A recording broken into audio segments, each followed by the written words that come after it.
No, I absolutely did. In fact, I think if you go back and look at the tape, I imagine that Donald Trump's name is in the file someplace. Folks, MAGA is in trouble. This rift growing between Trump and his base is getting wider and wider. If you've been watching for a while, you've seen the stories we've put out about MAGA getting screwed over by this poorly endowed proboscis monkey called Trump. And yet, they still always crawl back, except this time. This Epstein angle is somehow not the that Trump expected, and he is crumbling over his base, calling him out for it. Even Mick Mulvaney, Trump's ex-chief of staff, who's still a supporter of his, was forced to admit on camera that Trump is probably in those files. Last year you said the Jeffrey Epstein scandal would have no political impact at all on Trump's election chances. And you were right about that. It didn't. But it's certainly impacting his presidency. It's divided the MAGA base. Many conservatives are furious with him and his administration. Trump, of course, is a former close friend of Epstein's. They're furious at him for not releasing the Epstein files as he promised he would. Is it because, as Elon Musk has said, Donald Trump is in the Epstein files? No, absolutely not. He's in the files. A lot of people in the files. This is if there was something in the files that was particularly damning about Donald Trump, the files would have been released by the Biden administration. No, not if it was damning about Bill Clinton as well. Not if it was damning about. Can I please just okay? If it was really damning about Donald Trump, they would have released at least that part. My guess is, and it's an educated guess, is that it's particularly damning of very important people on both sides of the political aisle, which is why Trump doesn't want to release it and why Biden didn't release it either. If it was just about Trump, it would have come out. You were the chief of staff when Epstein apparently died by suicide in prison. You were. Yeah, we checked. So. Trump at the time baselessly suggested that Bill Clinton might have killed him, as he does. Baselessly? Okay. You think Bill Clinton might have killed him? Okay. Just checking. I don't know how. Is Bill Clinton on the list? I mean, you were chief of staff at the time. You didn't come out and correct him, so maybe you do share that insane view. Not my job. That literally is your job as chief of staff. No. You just said earlier, the chief of staff controls information coming to Donald Trump.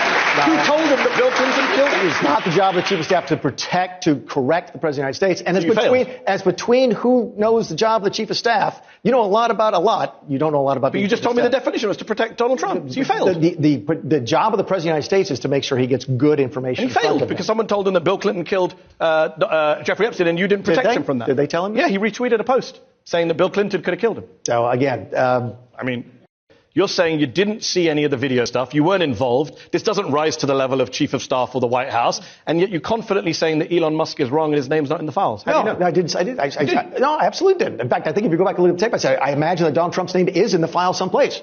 There's photographs of them together. Okay. So if there's a file someplace, which I assume there is. Trump says his name is not in anything. So he's lying. I could imagine. Why? There'd be photographs of him. But he said it's not him. I have to imagine his name is on the list someplace. He was a member at Mar-a-Lago. By the way, Trump kicked him out of Mar-a-Lago for being too weird. True story. I mean, he also said he's a terrific guy who likes younger women. So Now, this is a pretty precarious moment for Trump, and you can see him getting more and more upset as people keep asking about Epstein. President Trump, would you consider appointing a special counsel to investigate the Jeffrey Epstein investigation? I have nothing to do with it. It might be unseemly, it might be disgusting, but this Jeffrey Epstein case is priming up to be Trump's silver bullet. The Democrats aren't quite pushing on this like they should, in my opinion, because, well, I think we all know that there are some major Democrats in those binders too. But I think we can all admit that this story is too big for MAGA to let go.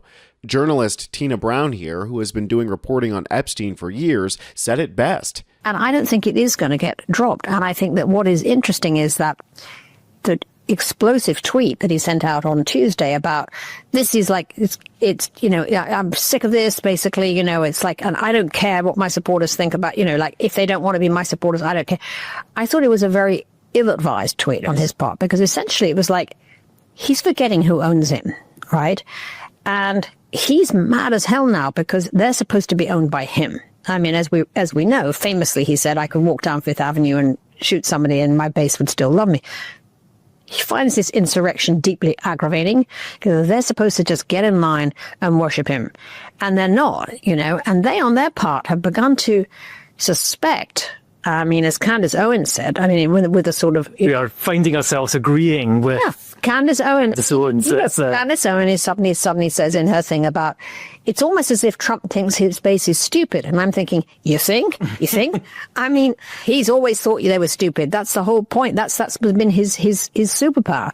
He has known this, he knows in his heart. You think he wants to hang out with a lot of those people? No, he doesn't, So just in the last, I think I've collated 48 hours, that explosive tweet. He's then followed that up. He talked about how people had bought into bullshit, that they are bad people, that they are weaklings, that they are stupid people. Right. And he sought to blame the Democrats, who very clearly are nowhere near. Which even MAGA are like, yes. They're not buying that. Yes. Because to be quite honest, I mean, half the people on those planes were Democrats. I mean, I don't think any Democratic president wanted to release, get any more names like Governor Bill Richardson and the whole thing that Clinton was constantly being tarred with and all the rest of it. None of them wanted to go there at all. So this is a nonsense. And it's like something must have sort of hit him in the shower or something. I can blame this on Democrats. He's too late. I mean, this has not been for him a dexterous sort of, use of lying, which is usually very effective in his side. But it's not working this time. What do you think? You've observed so many scandals, sagas over the years and reported on them so rigorously. What is it about this that sets it apart? And what is it that makes it so difficult for Trump to shake?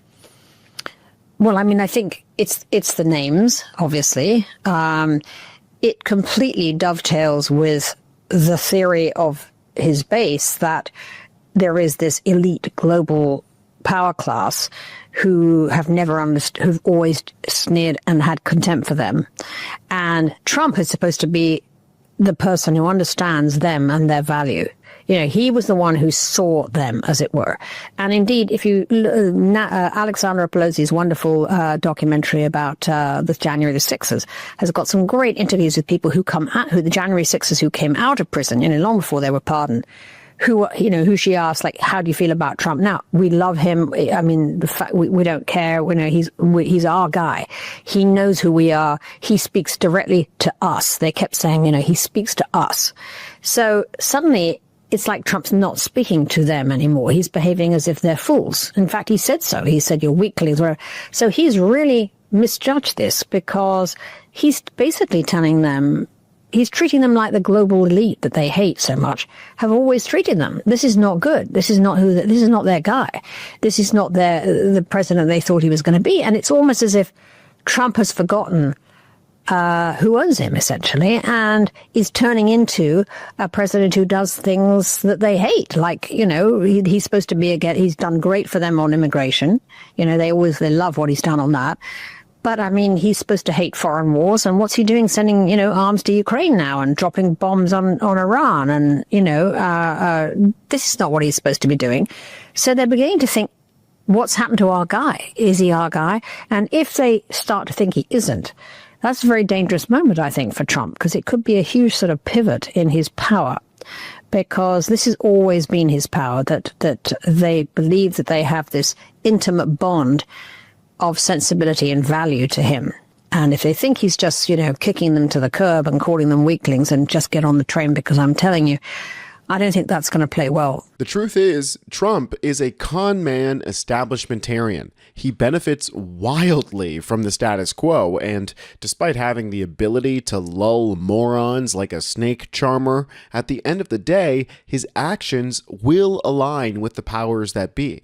Whether enforcing the American empire and continuing with forever wars, or keeping the powerful, rich elite predators protected by burying the Epstein files.